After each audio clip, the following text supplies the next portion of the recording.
Hi everyone and welcome back to another video.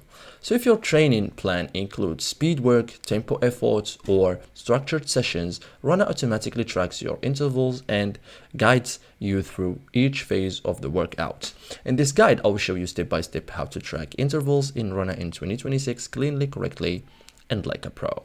So what interval tracking in Runna means? Interval tracking in Runna is automatically timing of each run segment, guided pace changes, audio or visual instructions, automatic login of splits. Okay, so common interval types, for example, short speeds repeats, tempo intervals, hill repeats, long threshold intervals. So intervals help build speed and stamina.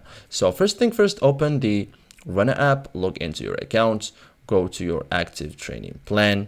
Okay, make sure today's workout includes intervals. So select the interval workout, tap the scheduled workout, review the details. You will see warm-up, interval segments, recovery periods, cool down. So understand the structure before starting.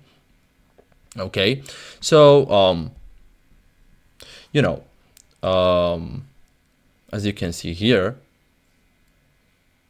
so tap start workout, wait for the GPS to connect, okay, and begin the session. So a strong GPS signal improves tracking accuracy, okay, and during the run, Runna will announce interval starts and end, show pace, targets, count, the remaining time or distance, and signal recovery phases. Okay, so thank you guys for watching this video and see you in the next tutorial.